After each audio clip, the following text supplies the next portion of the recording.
Hi hello నమస్తే, నేను మాధవరెడ్డి. మీరు చూస్తున్నారు జిందగీ మీడియా. అంతన్నారు ఇంతన్నారు, ఇక మొత్తం కల్తీ జరిగిపోయిందన్నారు. కోట్లాది మంది మనోభావాలను సెంటిమెంట్లను దెబ్బతీసిండ్రు అన్నారు. దీక్షలు చేసిండ్రు, ప్రాయశ్చిత్త దీక్షలు చేసిండ్రు, 11 రోజుల పాటు దీక్షలు చేసిండ్రు.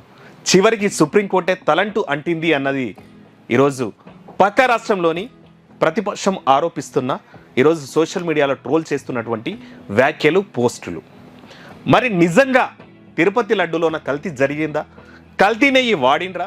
తిరుమల కొండ మీద అవినీతి అక్రమాలు జరిగినాయా? లడ్డు ఉండొచ్చు, లేదంటే తిరుమల కొండ మీద ఉండొచ్చు. చంద్రబాబు నాయుడు 2 నెలల తర్వాత, రిపోర్ట్ వచ్చిన తర్వాత 2 నెలల తర్వాత చేసినటువంటి ప్రెస్ మీట్లలో చేసినటువంటి వ్యాఖ్యలు తీవ్ర దుమారాన్ని అయితే లేపినాయి.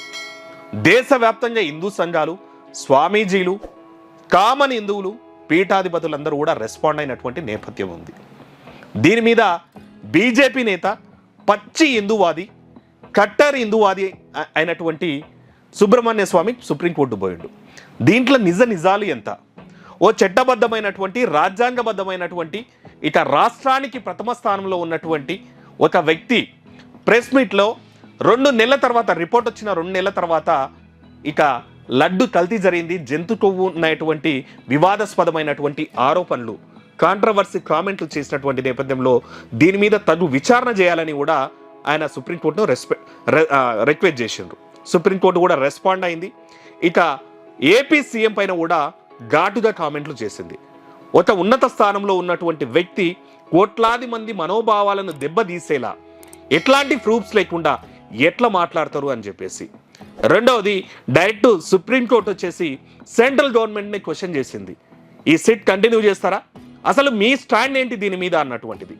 ఇట్లాంటి పరిస్థితుల్లో ఈరోజు ఆల్ ఆఫ్ సడన్గా సిట్ దర్యాప్తును కొంచెం హోల్లో పెట్టినటువంటి నేపథ్యం అయితే మనకు బయటకు వస్తుంది. మరి నిజంగా తిరుపతి లడ్డులో కల్తీ జరిగిందా? చంద్రబాబు వ్యాఖ్యల్లో నిజముందా? ఇక ప్రాయశ్చిత్త దీక్షలన్నీ కూడా బోగసేనా వైసీపీ ఆరోపిస్తున్నట్లు మనం ఇప్పుడు డిస్కస్ చేద్దాం. మనతో పాటు ఉన్నారు జిందగీ media chief editor Pradeep Reddy గారు.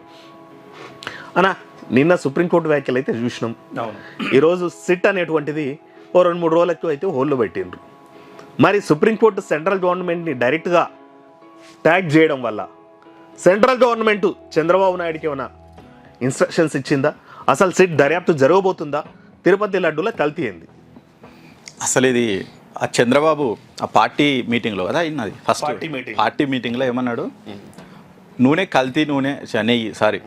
కల్తీ నెయ్యి వచ్చింది అని అన్నారు. అసలు ఆ రోజు దాన్ని పెద్ద ఎవరు పట్టించుకోలేదు. నెక్స్ట్ డే వరకు ఏమైందో కానీ సెంట్రల్ మీడియా, నేషనల్ మీడియా చిన్నగా దాన్ని ఏదో ఇష్యూ చేసినాయి. దాని తర్వాత మన లోకల్ మీడియా కూడా స్టార్ట్ చేసింది. అదిగో పులి అంటే ఇదిగో తోక అంటే, సరే అక్కడ జరిగిందా లేదా అనేది ఇప్పటికి ఎవరైతే క్లారిటీ చెప్పట్లేదు. ఇది నిజంగా కోట్లాది మంది భక్తుల విశ్వాసంతో కూడుకున్నటువంటిది. పరమ పవిత్రంగా వెంకటేశ్వరుని ప్రసాదంగా కొలిచేటువంటి ఒక లడ్డు ప్రసాదంలో కల్తీ నెయ్యి వాడిర్రు, పందికొవ్వు వాడిర్రు అనేది మాత్రం అసలు ఎవరు సహించినటువంటిది, నార్మల్ విషయం కాదు అది. ఒకవేళ అట్లే కనుక వాడుంటే మాత్రం అది ఇక క్షమించరాని నేరం. నిజంగా ఇక దానికి ఎంత పెద్ద శిక్ష ఉంటే అంత పెద్ద శిక్ష వేయాలి. మరి వీళ్ళు చంద్రబాబు మాట అన్నాడు, అన్న తర్వాత ఇక నెక్స్ట్ డే నుంచి అవి స్టార్ట్ అయినాయి. కల్తీ నెయ్యి వచ్చింది అని ఒకసారి, ఆ ట్యాంకర్లు వెనక్కి పంపినామని ఒకసారి, లేదు వాడినామని ఒకసారి, ఇక రకరకాల ప్రచారాలు.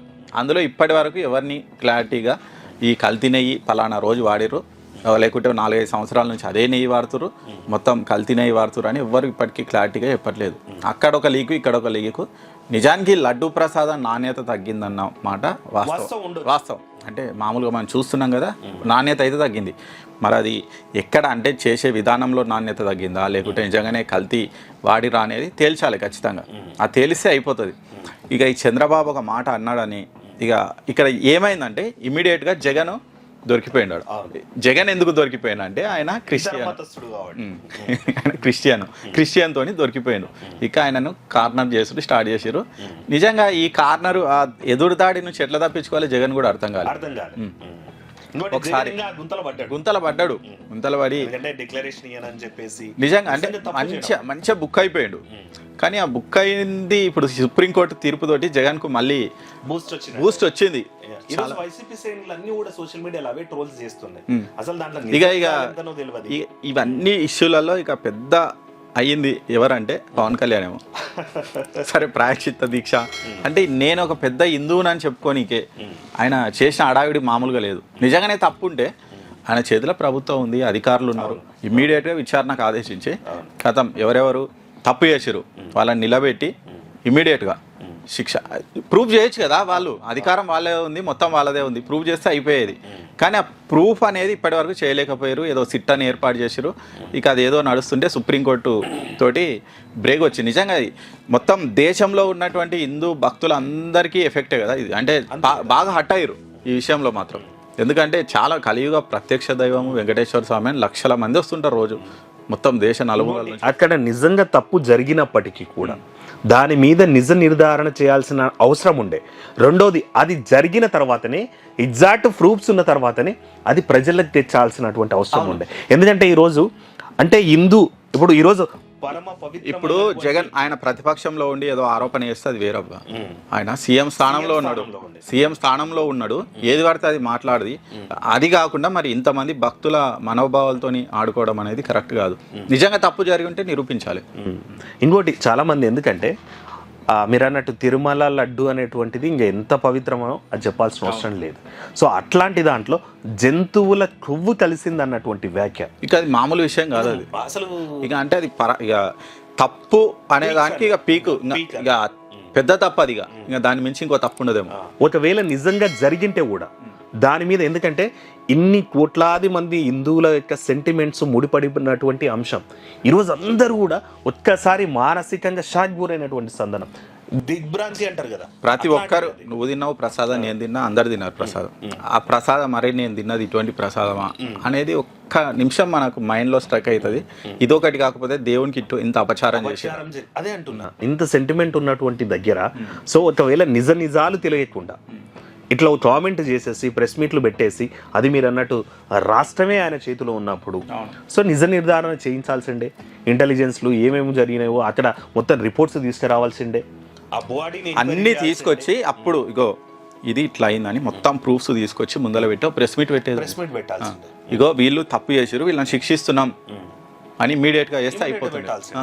ఏదో దొంగతనం జరిగితే మనం సస్పెక్టెడ్ అని పెట్టేసి చేస్తాం చూడు, ఆ టైప్లో పెట్టేసి ఇంత చేసేసి ఈవెన్ అయితే ఇక్కడ నిజంగా టీటీడీ ఈవో చంద్రబాబుకి జలకి ఇచ్చిండు అనుకోవచ్చా? ఎందుకంటుంటే ఆయన సుప్రీంకోర్టుకి ఇచ్చినటువంటిది లేదంటే ప్రెస్కి ఇచ్చినటువంటిది చాలా నేషనల్ మీడియాస్ ఇంటర్నేషనల్ మీడియాస్ కూడా రాసినాయి.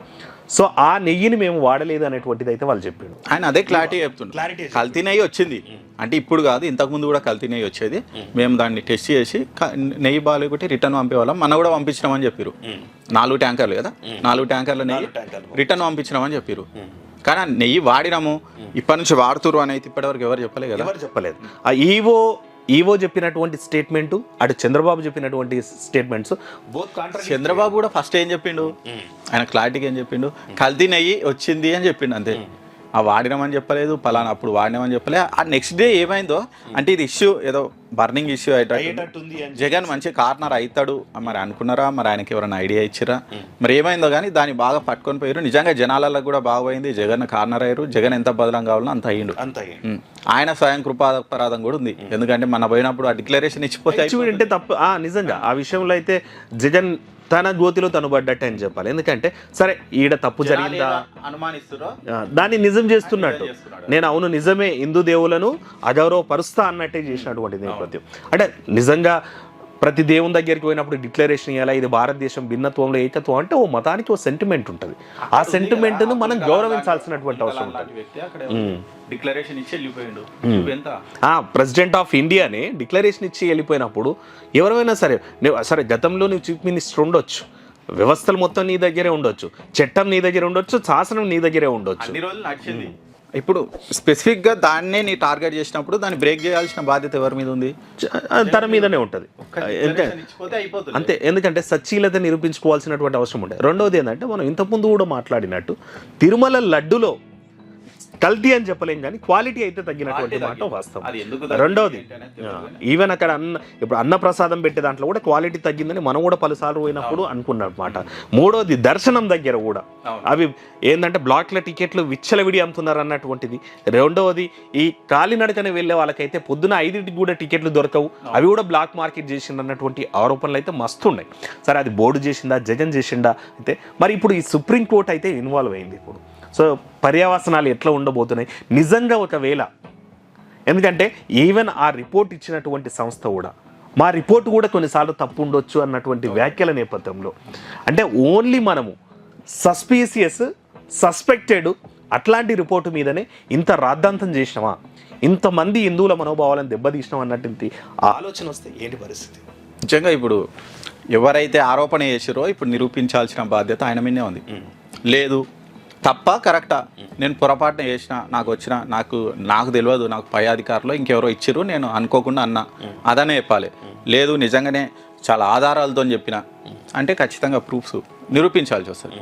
ఏదో ఒకటైతే వేయాలి. అయితే ఇప్పుడు ఖచ్చితంగా చంద్రబాబు ఏదో ఒక సైడ్ అయితే వెళ్తాడు. అంటే అయితే చాలా అదే నిజంగానే ఈయన హిందువులకు చాలా అది నిజంగానే ఇది పెద్ద స్కామ్ బయటికి తీసిండు అని ఎక్కడనో వెళ్ళిపోతాడు. ఒకవేళ అది ఫాల్స్ అయితే ఎక్కడనో నుంచి ఎక్కడనో పడిపోతాడు. ఇంకొకసారి చంద్రబాబును బహుశా ఇక ఏపీలో ఎవరు నమ్మరేమో. అంటే ఇప్పుడు ఆల్రెడీ కూడా చాలామంది యాంటీ చంద్రబాబు టీమ్స్ కానీ చాలామంది ఇంకా అవతల పార్టీ శ్రేణులు కానీ ఈరోజు అయితే సోషల్ మీడియాలో అయితే మస్తు ట్రోల్ చేస్తున్నాయి. ఇది ఆయన 40 ఏళ్ల రాజకీయం అని చెప్పేసి. ఇది చంద్రబాబు మీద ఇప్పటికీ అంటే చంద్రబాబు చెప్పేవన్నీ నిజాలని ఎవ్వరు అనుకోరు. ఆయన గతంలో చాలా ఉన్నాయి కాబట్టి. రెండోది పరిస్థితి అయితే లేదు. ఇప్పటికి కూడా చంద్రబాబు నాయుడు ఎన్డీఏ గవర్నమెంట్లో అలయన్స్లో ఉన్నా ఎప్పుడు షూ మారుస్తాడో తెలియనటువంటి క్యారెక్టర్ అనేటువంటిది అయితే. ఎందుకంటే మనకు మోడీకి కూడా నమ్మకం లేదు. ఎందుకంటే గత ప్రభుత్వం గతంలో ఉన్నప్పుడు లాస్ట్ ఎలక్షన్స్ అప్పుడు, ఈ ఎలక్షన్స్ కాకుండా లాస్ట్ ఎలక్షన్స్ అప్పుడు అసలు మోదీని ఈవెన్ కాంగ్రెస్ పార్టీలు కూడా తిట్టలే. ఎప్పుడు ఆయన పర్సనల్ ఫ్యామిలీ వైఫ్ గురించి కూడా అట్లాంటి మాటలు కూడా అలయన్సే కావద్దు అనుకున్నారు కదా, ఏదో పవన్ కళ్యాణ్ బలవంతంగా తీసుకొచ్చి ఇట్లా కలిపాడు. అంటే ఇక్కడ ఈ రోజు కొన్ని అంటే బీజేపీకి సంబంధించినటువంటి పురంధేశ్వరి కూడా చంద్రబాబు నాయుడుకి సపోర్ట్ చేసినట్టు కొన్ని వార్తల్లో వస్తున్నట్టు. కానీ సెంట్రల్ బీజేపీ పెద్ద బాబుకు సపోర్ట్ చేసినట్టు అయితే ఇక్కడ కనిపిస్తలేదు. వాళ్ళు సైలెంట్ గానే ఉన్నారు ఈ ఇష్యూ మీద. ఇంకోటి రెండోది ఏంటంటే దీంట్లో ఇరక్క వస్తారన్నట్టు చూడు, సుబ్రహ్మణ్య స్వామి అంటారు. సుబ్రహ్మణ్య స్వామి సంగతి ఇరక్కపోయి ఇరుక్కున్నాను అనేది సుబ్రహ్మణ్య స్వామి కాదు, వీళ్ళు పవన్ కళ్యాణ్ ఇరుక్కున్నారు. ఎందుకంటే సుబ్రహ్మణ్య స్వామి జయలలిత లాంటి వాళ్ళని, కరుణానిధి లాంటి వాళ్ళను చివరికి ఇడవాడు అనమాట. సో అంటే అది లాస్ట్ తెగే వరకు కూడా వేరే వాళ్ళు ఇంప్లీట్ అయితే అట్లీస్ట్ పైసలతోటో భయంతోటో ఏదో రకంగా మేనేజ్ చేయొచ్చు, భయపెట్టేటోళ్ళు. కానీ సుబ్రహ్మణ్య స్వామి ఇన్వాల్వ్ అయిపోయిన తర్వాత నిజంగా మరి జనరల్గా ఎందుకంటే సుబ్రహ్మణ్య స్వామి పచ్చి హిందూవాది అంటారు, కట్టర్ హిందూవాది అంటారు.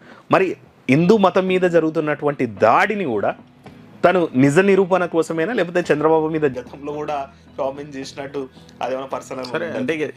అంటే సుబ్రహ్మణ్య స్వామి ఫస్ట్ నుంచి కూడా కొన్ని ఇష్యూలను పట్టుకొని దాన్ని బాగా లాగుతుంటాడు. జయలలిత ఇష్యూ కానీ ఇంతకుముందు చెప్పినట్టు. ఎందుకు ఆయన బీజేపీ నుంచి ఎంపీ అయింది కదా, బీజేపీ మీద కామెంట్ చేశారు. బీజేపీ నుంచి ఎంపీ అయ్యి రాజ్యసభలో బీజేపీని ఇరుకున పెట్టేటోడు ప్రతి ఇష్యూ మీద. ఇక దాంతో వాళ్ళు తలా పట్టుకొని సైలెంట్ అయిపోయారు. ఆయన సస్పెండ్ చేసిరా, సస్పెండ్ ఏం చేయలేదు, బట్ ఇక పక్కకు పెట్టిరు, అట్లా పక్కకు పెట్టి వదిలేసిరు. అటువంటి సుబ్రహ్మణ్య స్వామి ఇక ఈ ఇష్యూని పట్టుకున్నాడంటే వదిలే పరిస్థితి అవుతుంది. ఏదో తేలుతుంది ఖచ్చితంగా, కానీ తేలాలి. ఎందుకు అంటే ఇది కోట్లాది మంది విశ్వాసానికి సంబంధించింది. తప్పు జరిగిందా లేదా, తప్పు జరిగితే తప్పు చేసిన శిక్షించాలి. తప్పు జరగలేదు, ఎవరైతే అబద్ధపు ఆరోపణలు చేసిరో వాళ్ళని శిక్షించాలి, ఎవరో ఒకరిని మాత్రం శిక్షించాలి. ఎందుకంటే ఇంతమందిని బాధ పెట్టినాడు ఎందుకు ఊకోవాలి? అంటే ఇది తేలే అంశమే అవుతుందంటారా? నిజంగా సుప్రీంకోర్టు ఇన్వాల్వ్ అయితే తేలుతుందేమో, ఖచ్చితంగా తేలే అవకాశం అయితే ఉంది కదా. మనం ఇంతకుముందే చెప్పుకున్నాం, ఒకవేళ జగన్ తప్పు చేసినా, జగన్ అధికారులు తప్పు చేసినా వాళ్ళకి శిక్ష పడాల్సిందే. ఒకవేళ వాళ్ళ మీద అబద్ధపు అంటే రాజకీయ లబ్ధి కోసం ఆరోపణలు చేస్తే వీళ్ళకి శిక్ష పడాల్సిందే. మనం వేయకుండా దేవుడు వేస్తాడు వాళ్ళకు అని మనం అయితే ఒకటి అనుకున్నాం. ఇప్పుడు అదే స్టాండ్ మీద ఉన్నాం ఇప్పటికీ మనం. అంటే అదే మరి అంటే బేసిక్గా ఏంటంటే అది వేరే ఇంకో ఆరోపణ ఏంటే, ఫర్ ఎగ్జాంపుల్ టీటీడీ గుట్ట మీద ఓ 5,000 కోట్ల రూపాయల అక్రమం జరిగిందని చెప్తే అది యాక్సెప్టబుల్. అట్లీస్ట్ సరేలే పైసలు పోయినాయి అనుకునేటోళ్ళు. లేదు అనుకుంటే ఆడ ఇంకోటి ఏదైనా జరిగింది అంటే నమ్మేటోళ్ళు. అసలు అన్నప్రసాదం మొత్తం కల్తీ చేసిండ్రంటే కూడా నమ్మేటోళ్ళు. లేదనుకుంటే మొత్తం అట్లమే నడిచింది, ఆ టీటీడీ బోర్డులో మొత్తం బ్లాట్ టికెట్లు అమ్ముకున్నా పెద్ద ఇబ్బంది వచ్చేది కాదు. కానీ అత్యంత పరమ పవిత్రమైనటువంటి స్వామివారి లడ్డు మీద చేసినటువంటి ఆరోపణ. రెండోది దాంట్లో కల్తీయే కాదు, జంతు అవశేషాలు, జంతు కొవ్వుల అవశేషాలు, జంతు కొవ్వు అవశేషాలు ఉన్నాయన్నటువంటిది అయితే అసలు అంటే అది ఆ మాట వింటేనే ఒళ్ళు జల్దరిస్తుంది. ఎందుకంటే దానికి తిరుమల కొండ మీదికి నాన్ వెజ్ అనేటువంటి ఐటమ్స్ని కూడా తీసుకుపోనియారు. అట్లాంటి చోట కొన్ని సంవత్సరాలుగా దాని మీద కల్తీ జరిగిందన్నటువంటి ఆరోపణ అనేటువంటిది అయితే ఇంకా అది మామూలు విషయం, క్షమించరాని నేరం. అంతే, పెద్ద శిక్ష ఏది ఉంటే అది దానికి పెద్ద శిక్ష ఏది ఉంటే దాన్ని ఇంప్లీట్ చేయాల్సినటువంటి అవసరం ఉంటుంది. సో మరి చూద్దాం దీంట్లో నిజాలు ఎట్లా ఉండబోతున్నాయి, ఫర్దర్గా సుప్రీంకోర్టు ఎట్లా ప్రొసీడ్ కాబోతుంది, లేదనుకుంటే వైసీపీ పార్టీ న్యాయ పోరాటం ఎలా చేయబోతుంది, నిజంగా ఈ ఆటల నిజంగా పవన్ కళ్యాణ్ పాత్ర ఎట్లా ఉండబోతుంది. పవన్ కళ్యాణ్ ఒకవేళ ఇది నిజం నిర్ధారణ కాకపోతే పవన్ కళ్యాణ్ అంటే పవన్ కళ్యాణ్ రియాక్ట్ అయితే బాగుండేది, కానీ ఓవర్ రియాక్ట్ అయిందేమో అనిపిస్తుంది అంతే. అంటే చాలా మందికి అదే అనిపిస్తుంది. ఓకే, ఆయన ఉప ముఖ్యమంత్రి ఖచ్చితంగా ప్రెస్ మీట్ పెట్టి దాన్ని ఖండించి చేస్తామంటే అయిపోతున్నాయి, కానీ పోయి గుడిమెట్లు అదేదో ఊడ్చడము, ప్రాయచిత్త దీక్ష అనడం, ఇవన్నీ ఏమైందంటే నిజంగా తప్పని తేలితే ఇక అది ఇంకోటి చాలా గలీజ్ ఉంటుంది ఏమో. ఆయన అంటే ఓవర్ యాక్షన్ చేసి ఇంకోటి ఏంటంటే పవన్ కళ్యాణ్ చేసిన డిమాండ్ అనేటువంటిది చాలా న్యాయమైనటువంటిది. ఏమంటారు, అందరూ కూడా వెల్కమ్ చేయాల్సినటువంటిది సనాతన బోర్డు అనేటువంటిది. సనాతన బోర్డు దాన్ని అందరూ కూడా గట్టిగా డిమాండ్ చేయాల్సిందే. కానీ ఒకవేళ ఇది తప్పుడు ఆరోపణ అని తెలిస్తే సనాతన బోర్డు అనేటువంటిది కూడా, అంటే వీళ్ళు కేవలం ఇట్లాంటి దాన్ని పైకి తీసుకురావడం కోసమే ఫాల్స్ అలిగేషన్ చేసిండ్రు, కమ్యూనల్ ఇష్యూస్ చేసిండ్రు అనేటువంటి మాట విమర్శ కూడా వచ్చే అవకాశం లేకపోలేదా? ఉంటుంది, ఖచ్చితంగా ఉంటుంది. కాబట్టి అంటే ఇది నిజంగా ఈ ఆరోపణ అనేది రెండు వైపులా పదున్న కత్తిలాగా అయిపోయింది, తెగుతుంది. అటో ఇటో మాత్రం తెగే అవకాశం ఉంది, తెగుతుందని అనుకుంటున్నాను నేను. ఖచ్చితంగా ఎవరు తప్పు చేస్తే వాళ్ళకి మాత్రం శిక్ష పడాలి, తెగాల్సిన అవసరమే ఉంది. చివరి కూడా కన్క్లూజన్ ఏంటంటే, సరే దీంట్లో తప్పు ఎవరు చేసిండ్రు వాళ్ళైతే కంపల్సరీ బయటకు పడాల్సిందే. అది జగన్ తప్పు చేసినా సరే శిక్ష పడాల్సిందే.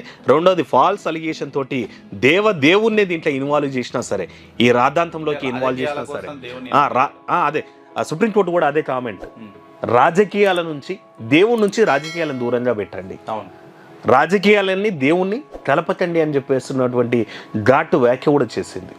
సో ఇది మొత్తం మీద చూద్దాం. మరి కాలంతో పాటు మనం కూడా లడ్డూల కల్తీ జరిగిందా, లేదంటే ఇది అనవసరంగా రాజకీయ కల్తీ అయినా అనేటువంటిది తెలవాలంటే కొద్ది రోజులైతే వెయిట్ చేద్దాం. కాకపోతే సనాతన బోర్డు అనేటువంటిది ఇక ఏదైతే హిందూ టెంపుల్ల మీద మాత్రమే ఈ పెత్తనాలు అనేటువంటివి అయితే ఎప్పటికైనా నశించాల్సినటువంటి అవసరం ఉంటుంది. హిందువుల చేతుల్లోనే టెంపుల్స్ ఉండాలి. ఇట్లాంటి మళ్ళీ ఫ్యూచర్లో కూడా ఇట్లాంటి ఆరోపణలు రాకుండా పటిష్టమైనటువంటి చర్యలు తీసుకోవాల్సినటువంటి అవసరం అయితే కంపల్సరీ అయితే ఉంది. That's all for today. Thank you. నేను మాధవరెడ్డి. Thank you.